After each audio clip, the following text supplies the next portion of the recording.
کیا بیٹی یا بہن کی کمائی میں والد اور بھائی کا حق ہوگا؟ صلہ خان: اگر گھر میں بیٹی یا بہن کماتی ہو تو اس کی کمائی پر والد یا بھائی کا کوئی حق ہے جبکہ بھائی خود بھی جوان ہو اور کماتا ہو؟ نیز کیا اس پر گھر میں خرچ دینا لازم ہے؟ دیکھیں، اگر والدین بوڑھے ہیں، کما نہیں سکتے، تو پھر بیٹی اگر کما رہی ہے تو اس پر لازم ہے کہ وہ اپنے والدین پہ خرچ کرے، جیسے بیٹے پر لازم ہے پھر بیٹی پر بھی لازم ہے۔ اسی طرح کوئی خاتون اگر کما رہی ہے، اس کے سگے بھائیوں میں کوئی محتاج ہے، محتاج کا مطلب معذور ہے، کمانے کے لائق ہی نہیں ہے، قابل ہی نہیں ہے، تو پھر جہاں دوسرے رشتہ داروں پر خرچ کرنا لازم ہے تو بہن پر بھی لازم ہے کہ وہ اپنے بھائی پر خرچ کرے۔ اس کے علاوہ عورت پر لازم نہیں ہے کہ وہ کسی پہ خرچ کرے۔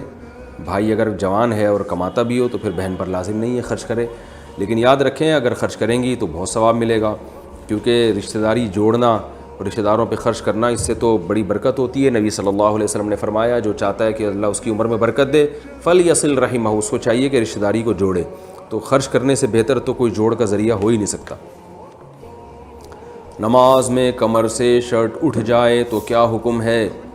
حبیب اللہ خان بحرین سے پوچھتے ہیں، بعض لوگوں کی نماز میں پیچھے سے شرٹ اوپر اڑ جاتی ہے جس سے بسا اوقات صدر کھل جاتا ہے، اس سے نماز پڑھنے والے اور جو پیچھے کھڑے ہوتے ہیں ان کی نماز صحیح ہوگی کہ نہیں ہوگی؟ یہ بڑی بدعت ہے، آج کل پینٹ شرٹ پہن کے نماز پڑھتے ہیں اور شرٹیں چھوٹی چھوٹی ہوتی ہیں۔ تو یاد رکھیں ناف سے نیچے کا جو گھٹنے تک کا علاقہ ہے یہ سطر میں داخل ہے، تو کمر بھی اسی میں ہے، نیچے کمر کا جو نچلا حصہ ہے، شرٹ جب اوپر اٹھتی ہے تو کمر بھی بسا اوقات کھل جاتی ہے، تو کمر کا اگر اتنا حصہ کھل گیا اور 3 تسبیح کے بقدر 3 دفعہ سبحان ربی الاعلیٰ کے بقدر کھل گیا تو نماز واجب الاعادہ ہو جاتی ہے، اس نماز کو لوٹانا لازم ہے۔ ہاں جو پیچھے کھڑے ہوئے ہیں ان کی نماز صحیح ہوگی، وہ خراب نہیں ہوگی، جو خود پڑھ رہا ہے اس کو نماز دوبارہ لوٹانا ضروری ہوگا۔ کیا بیٹی کو حفظ کرا سکتے ہیں؟ لقمان قاسی کوئٹہ سے: اپنی بیٹی کو حفظ کرانا کیسا ہے؟ کیا میں بیٹی کو حفظ کرا سکتا ہوں؟ بالکل بھائی، بہت ثواب کی بات ہے، جیسے لڑکے کو حفظ کرانا فضیلت ہے، بیٹی کو بھی حفظ کرانا فضیلت ہے، لیکن اس میں اتنا ضرور دیکھیں کہ بچی کا ذہن تیز ہو۔ بعض دفعہ بچیاں بہت کمزور ہوتی ہیں دماغ کی، وہ پھر بہت ان پہ بوجھ آ جاتا ہے۔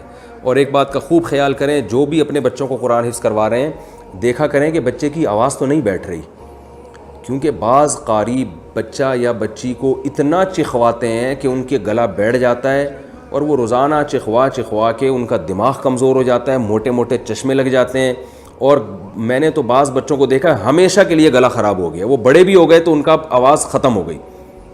تو یہ قاری حضرات سے بھی گزارش ہے کہ بچوں کو اتنا زور سے نہ چخوایا کریں۔ وہ کہتے ہیں ہمیں بچے ورنہ پڑھتے نہیں ہیں، توجہ ادھر ادھر ہوتی ہے، تو بھائی اتنا اس کو یہ کرنا کہ اس بیچارے کی آواز لنگس ہی خراب ہو جائیں اس کے، یہ تو جائز نہیں ہے، تو حرام ہے۔ تو میں نے دیکھا ایک بچے کا گلا بیٹھا ہوا تھا، میں نے اس کے والد سے پوچھا کہ یہ بچہ قرآن حفظ کر رہا ہے؟ انہوں نے کہا ہاں۔ تو میں نے کہا آپ نے اس کا علاج کروایا؟ انہوں نے کہا یار علاج کراتے ہیں پھر بیٹھ جاتا ہے۔ تو میں نے کہا جا کے اس کے قاری صاحب سے پوچھیں، اور بلکہ بچے سے پوچھیں۔ میں نے بچے کو بلا کے اس سے پوچھا، میں نے کہا بیٹا آپ لوگ بہت زور سے تو نہیں قرآن پڑھتے؟ انہوں نے کہا ہاں قاری صاحب ہمیں کہتے ہیں اونچی آواز سے پڑھو۔ تو میں نے ان کے والد کو کہا کہ یہ اسی کا اثر ہے، اور اس پہ اگر ابھی کنٹرول نہیں کیا تو اس کی گلا ہمیشہ کے لیے خراب ہو جائے گا۔ تو پھر انہوں نے قاری صاحب کو سمجھایا اور بچے سے بھی کہا کہ بھائی، قاری صاحب کو بھی کہا اور بچے سے بھی کہا کہ اگر دوبارہ قاری صاحب چخوائیں تو پھر بچہ والدین کو بتائے، 2-3 دفعہ قاری صاحب کو تنبیہ کی جائے، پھر بھی نہیں باز آتے تو بچے کو نکال لیں آپ۔ بچے کا حفظ کرانا اتنا ضروری نہیں ہے جتنا اس کے گلے کا خیال کرنا ضروری ہے۔ حفظ کرانا سنت عمل ہے، لیکن جو گلا ہے اس کو بچانا فرض ہے۔ انسان کی جو اللہ نے اس کو جو اعضاء دیے ہیں یہ تو بڑی نعمت ہیں، تو اس لیے اس کا خوب خیال کریں۔ بچی کا بھی اگر ایسا ہو رہا ہے کہ وہ بہت زیادہ اس پہ زور ڈالا جا رہا ہے پھر ٹھیک نہیں ہے۔ اگر بچی ذہین ہے، حافظہ اچھا ہے تو بہت اچھی بات ہے، اس کو حفظ کروائیں، اس کا بڑا فائدہ ہوتا ہے۔ ساری زندگی بچوں کی قرآن سے مناسبت ہو جاتی ہے، وہ پڑھتے رہتے ہیں ہمیشہ۔ حافظ لوگ کہیں نہ کہیں قرآن کی تلاوت کرتے ہی ہیں، تو ان کا قرآن سے رشتہ ختم نہیں ہوتا۔ اسکول میں ڈرائنگ کا پیریڈ لینا کیسا ہے؟ عبدالواحد علی گڑھ سے: اسکول میں ایک پیریڈ ڈرائنگ کا ہوتا ہے جس میں جاندار کی تصاویر بھی بنانا ہوتی ہیں، اگر اس کا پیریڈ نہ لیں تو اسکول انتظامیہ فیل کر دے گی، ایسی صورت میں جاندار کی ڈرائنگ سیکھنا کیسا ہے؟ چہرے کی تصویر ہاتھ سے بنانا بالکل حرام ہے، یہ تو وہ تصویر ہے جو منسوس ہے، اس میں تو دو رائے ہو نہیں سکتی، الا یہ کہ شدید ترین ضرورت ہو کوئی، تو اس لیے آپ اپنے آپ کو اس عمل سے بچائیں۔ اپنے ٹیچر سے بات کریں، پھر بھی وہ باز نہیں آتے تو میں اس بارے میں خاموشی اختیار کروں گا۔ میں نہیں چاہتا کہ کوئی ناجائز کام کرے اور میرے کندھے پہ رکھ کے بندوق چلائے۔ آپ کس قدر مجبور ہیں وہ آپ جانیں، آپ کے ٹیچر جانیں، میں دعا ہی کر سکتا ہوں اللہ تعالیٰ ہدایت عطا فرمائے۔ چہرے کی تصویر نہ بنائیں، ہاں چہرے کے الگ الگ پارٹس کی بنائیں، جیسے صرف آنکھ کی بنانی ہو بنا سکتے ہیں، صرف ناک کی الگ سے بنانی ہو بنا سکتے ہیں۔ قرضہ لے کے ولیمے کرنے کا حکم۔ ہاشم خان: اگر ولیمے کی استطاعت نہ ہو تو قرضہ لے کے کر سکتے ہیں، کیا یہ بھی اسراف میں آئے گا؟ بھائی قرضہ لے کے بھی ولیمہ کر سکتے ہیں بشرطے کہ قرضہ اتارنے کی صلاحیت اور طاقت ہو۔ اگر قرضہ اتارنے کی طاقت ہی نہیں ہے، آپ کو پتہ ہے میرے پاس کوئی کہیں سے پیسے آنے کا چانس نہیں ہے، پھر قرضہ لے کے ولیمہ کرنا یہ اسراف میں داخل ہے۔ پھر چھوٹا موٹا ولیمہ کر لیں۔ ولیمہ کا مطلب کہ اپنی استطاعت کے بقدر کچھ تھوڑا سا پبلک کو جمع کر کے کھلا دیں۔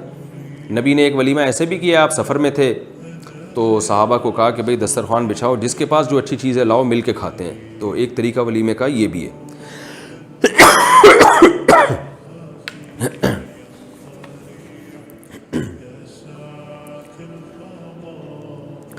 کیا قضا نمازیں علیحدہ علیحدہ کر کے پڑھ سکتے ہیں؟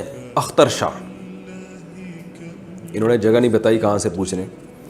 میری 3 سال کی نماز قضا ہے، انہیں ترتیب سے پڑھنا ضروری ہے یا ہر نماز کو الگ الگ بھی پڑھ کر مکمل کر سکتے ہیں؟ مثلا پہلے فجر کی ساری پڑھ لیں پھر ظہر کی۔ بھائی جس طرح سے چاہیں پڑھیں، پہلے ساری فجر کی پڑھ لیں، ساری عشاء کی پڑھ لیں، پھر وتر ساری پڑھ لیں، جس طرح سے چاہیں، ترتیب ضروری نہیں ہے اس میں۔ کرکٹ میچ دیکھنے کا حکم۔ کیا کرکٹ میچ دیکھنا جائز ہے جبکہ فرائض میں کوتاہی نہ برتی جائے اور نظر کی حفاظت کا بھی خاص خیال رکھا جائے؟ عبدالصمد حضرو اٹک سے۔